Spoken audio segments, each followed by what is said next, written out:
So the presence, number, and location of trees strongly predict the amount of time that inner city residents actually spend in outdoor common spaces.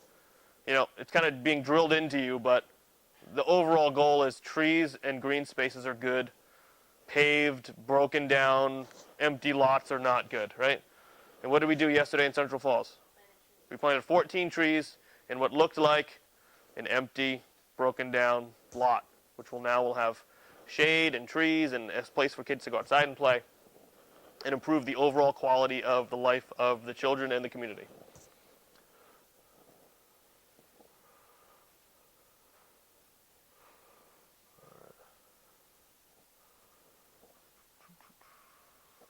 So this one, caring for trees is related to social ties among neighbors.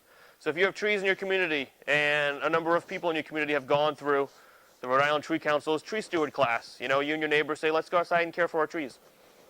And you realize you live on a street that needs some tree work. Maybe you and your friends are going to go outside and you're going to start pruning the trees, and the neighbors are going to look out the window and say, well, what's going on? They go out and they talk to them and they learn about the fact that you took a class and you know about trees and you're pruning some trees and having a good time, and they start doing it.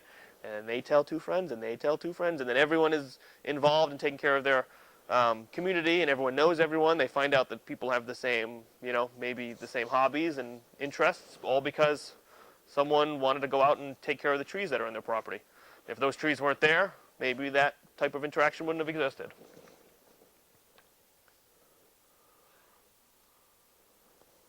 And then safe streets.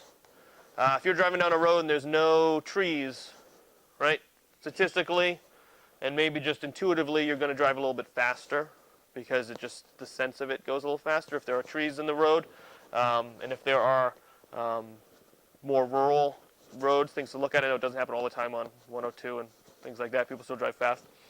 But you're going through a neighborhood, you're going to drive a little bit slower because there are trees. It's just something slows you down. And it's, I think, an overlooked aspect of trees that are on the street.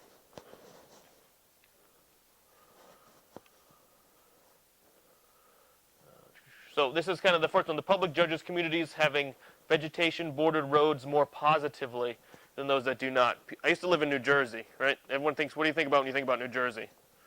Yeah, New Jersey's gross, right? There's nothing but power plants and, right? It's not true. You only see that on the highway because there's no trees and you look at the power plants. But New Jersey is the garden state. It's beautiful. When you look at the neighborhoods, you notice that it's, you know, you get that perception of going down the road and seeing, you know, nasty New Jersey Turnpike. There's nothing here. But if, you know, you beautify those areas, maybe you'll stick around and notice that it's a beautiful place.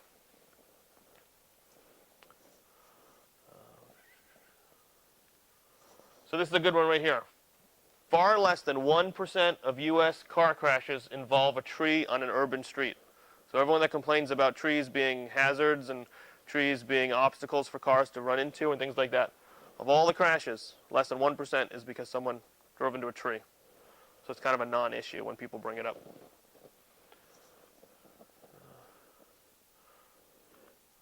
So place attachment and meaning. If you come from an area that is known for trees and come from rural spots or just a spot that has beautiful trees, you're going to be more attached to issues concerning the environment. It's just one of those things when you kind of learn from your experiences growing up. So it's kind of like the chicken and the egg. You know, you care about trees because you have trees. You plant more trees, those people are going to care about trees and things like that. Then this idea of place attachment serves to promote and encourage environmentally friendly, responsible behavior to individuals, right? So if you have an attachment to a place that has a rural setting, you're going to be more apt to want to conserve rural spaces when you get older, or when you move to a different place, you're going to care about the environment.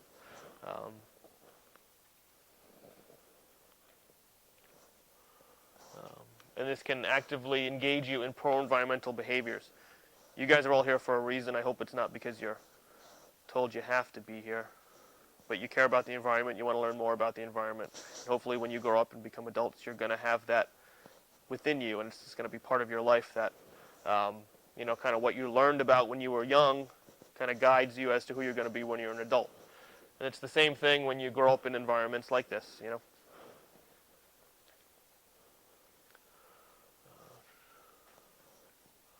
So this is good. So your attachment to green spaces increase with your proximity to your home. You go to visit an urban space once in your life, or you go to visit a rural space with beautiful trees and parks maybe once, it's not going to make a big impact on your life. But if you're constantly within the vision of beautiful trees and rural spaces and green spaces, it, like I said, it just kind of influences who you are on a subconscious level. So environmental benefits.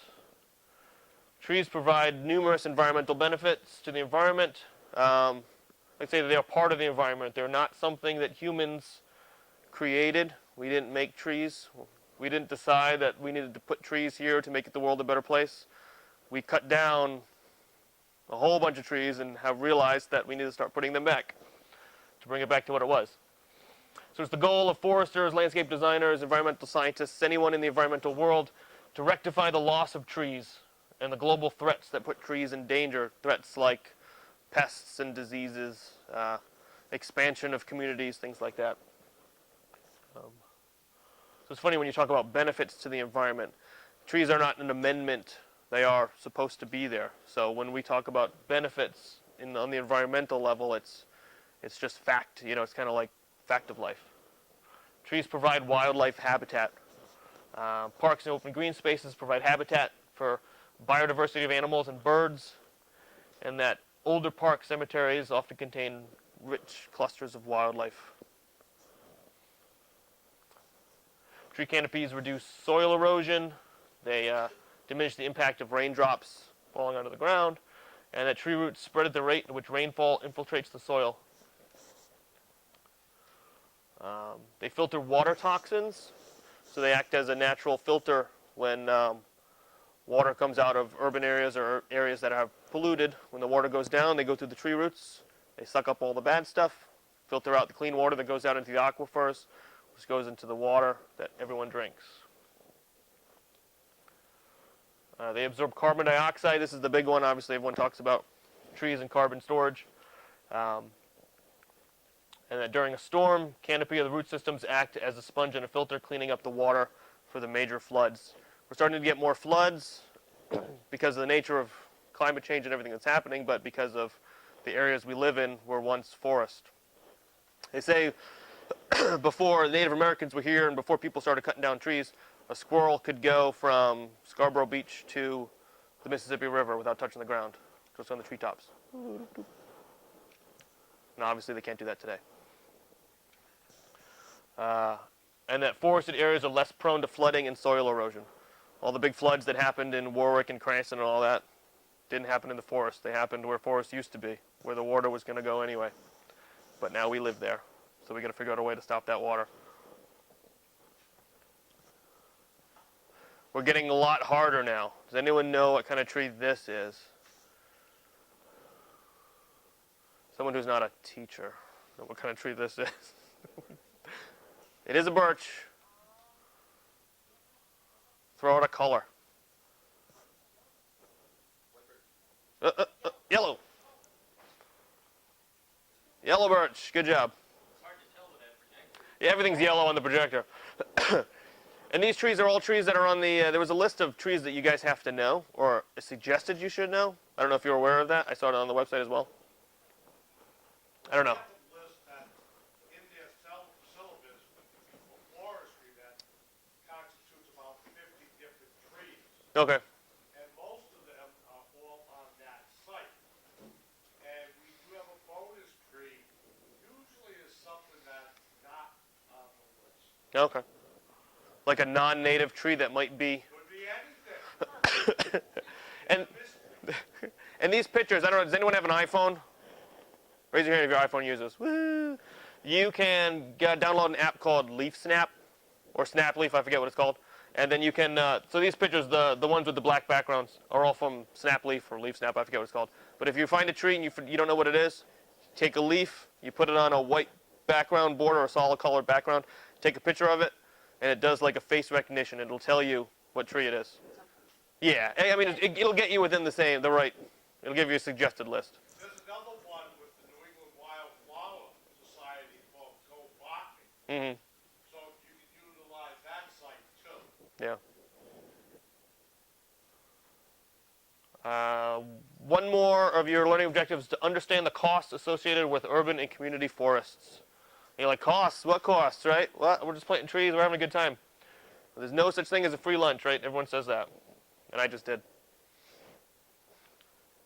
So urban forests do prevent some associated costs, also known as ecosystem disservices, right? We talk about ecosystem services, some disservices that you need to manage and mitigate for because things do happen with trees. So you have to understand that costs are just as important as determining the benefits.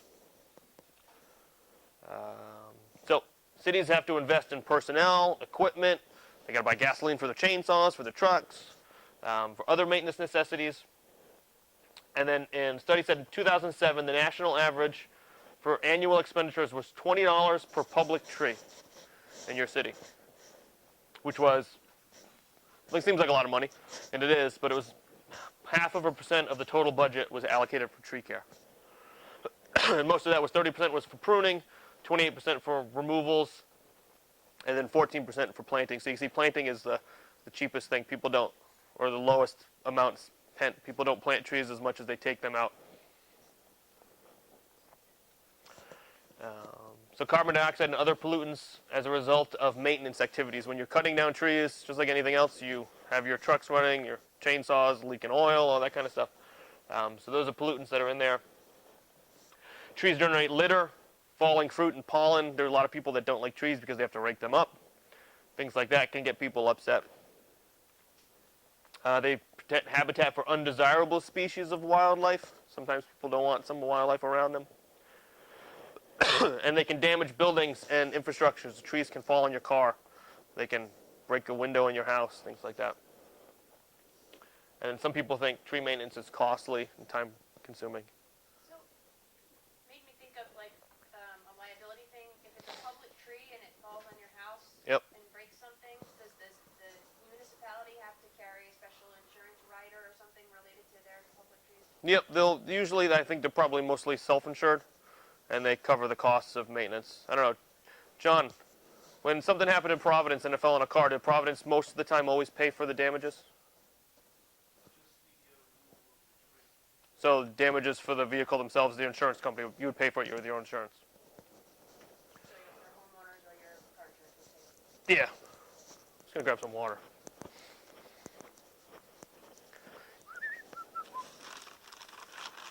But if a tree, someone tripped because tree roots were on the sidewalk, city, yeah.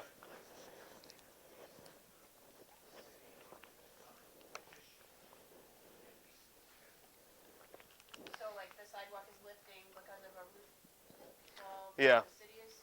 And if the city was under neglect because maybe they knew about the situation. So if you wrote the city a letter and said the sidewalk in front of my house has been pulled up by the trees, the city would be on notice. If somebody then walked that sidewalk, fell out and broke their nose, that person would be able to sue the city to recover the costs for having their nose restored. So, and what should the city do? Use that as an excuse to cut down the tree or pull up the remainder of the sidewalk and do something about it? Like, what's the best way to handle it? I think a lot of times they'll cut up the sidewalk and shave the roots down on the that side, repave the sidewalk, and then yeah.